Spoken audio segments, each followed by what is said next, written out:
Let's talk about what happens after an attack. And I really want you to sit down, buckle up, and hang on because today is a biggie. So here's the frame. They tell us that the attack is bad. And I am here to tell you that that is just the opening scene of a very bad movie that just gets worse and worse. And the only way out is for you to take over the script and start writing your own movie. See, someone attacked you, but you got away. You did it. You broke the grip. You used your nuclear. No, you're safe. What they don't tell you is you are so fragile right now. You need a plan or you're going to crack. Without a plan, it's going to be trauma. It's going to be reliving everything on a loop. It's going to be anger. It's going to be energy sucking. It's like an attack that never really ends. And it's just a bad, never ending horror movie. But if we have a plan, we have a chance. So, may I present the 3-step plan? You're going to preserve evidence. You're going to write down your experiences, and they're going to use what you wrote down as a living roadmap. Now, bear with me here. I got to explain this. Let me just go over the plan. Step 1 is preserve evidence. So as soon as you're safe, as soon as you're able to, you start taking photos of everything, like your injuries, the scene, anything the attacker touched or left. Take lots of pictures. Then take more. Then take them from different angles. Now, try not to touch anything that you don't absolutely have to. And don't wash, don't change, don't freshen up. Your body is evidence too. I even want you to bag your clothes for DNA. Take photos of any injuries, the scene, anything that anybody touched, screenshots of any threatening texts, names and numbers of anyone who saw anything, any evidence you can possibly think of. Just preserve as much as you can. And then you move on to step 2. Write your experience. That becomes your story. If preserving evidence is like catching your breath, then writing is literally the same as taking over that script. And now you're in control. And this is going to change everything. Use paper and pen if you can, phone if that's all you have. Sooner is better. So paper is best because it slows you down, it engages your body, it feels more real. But if paper isn't happening, use your phone. Give yourself a voice memo if you can't type. The medium matters less than just getting it out. So you write it down. Now, what exactly are you writing here? You're not writing fact. Do not write what you saw, what you felt, heard. Write what you think you saw, think you felt, thought you said, thought you did. What you're writing is your perspective. See, facts, those can be disputed in court. What nobody can dispute is what you felt, what your experience was. So this is your story. It's your memory as you remember it of what you perceived during that time. That's it. Now, if the police are pressing you, tell them that you need a moment to calm down, to organize your thoughts, ask for a pen and paper. They'll probably say no. This is not the hill to die on. I want you to cooperate. And then later, when you can write, it might be something like, ask the police for paper. They said no, I felt rushed. See, that just becomes part of your story. Now, if you're injured, you need medical aid, maybe you're asking the nurse or the doctor to document your words. "Hey, please write on my chart that I was attacked and I need to document this whenever I'm able." So your story might not end with the attack. This is what I'm saying. It might continue until you get home or home from the hospital, or maybe it ends after you get a chance to vent to a friend. So even if you talk to the police before writing, you can go back later and write down, including what you thought that you told the police. And maybe on further reflection, you might be thinking, hey, at the time, I couldn't find the right words. Maybe I didn't say it that well. Maybe I'd say it differently now. No worries. Write that down. That becomes part of your story. Okay, so it's written down. Now, how do you use it? This is step 3. This is going to be your living roadmap. And this helps in so many ways. Here's a few.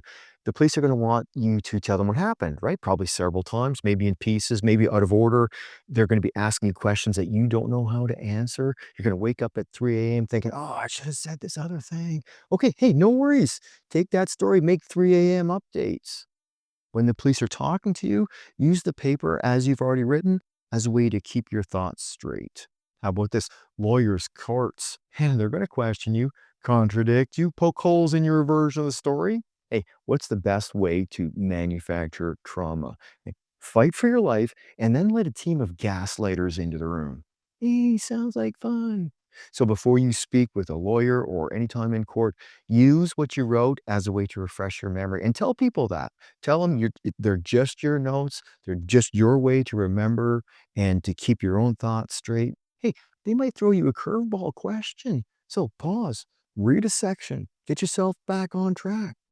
How about this? Writing is also therapy. Moving that pen across paper forces the storm up here, down here.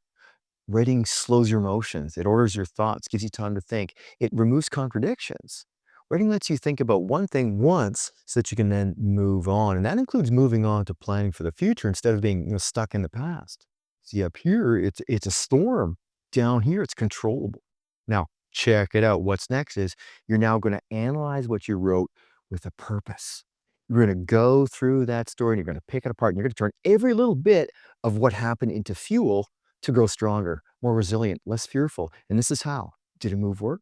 Good for you. Did you get away? Good for you. Pick your story apart, sliver by sliver. Skim the parts where you tripped or fumbled or froze. Okay, zero in on all the tiny wins where you made it out.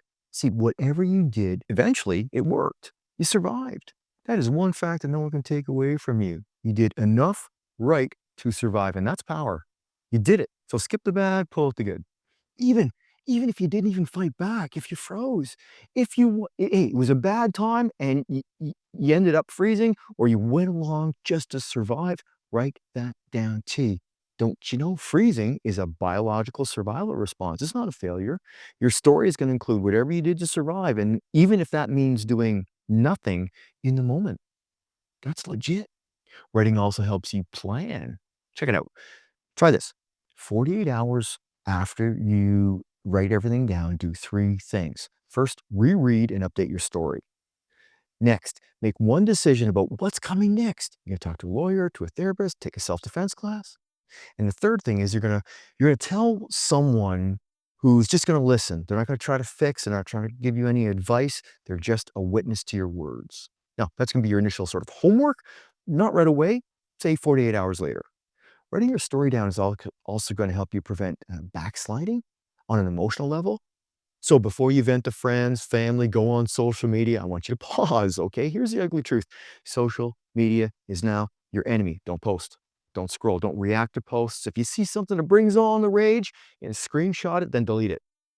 Ask yourself, if you absolutely need to do this thing, whatever it is, like you need to breathe, that's the level of need I'm talking about. If you don't need to do this thing, then you need to not do it. Now, should you decide that you want to say something or do something, why don't you use this 4-question filter? First one is this in line with my story? The next one is, can I prove this? Screenshots, witnesses, like really provide evidence. The third one is, does this help my case or my feelings? Like if it helps your feelings, stop it. That's a trap. Don't do it. And the last question is, would I say this to a judge?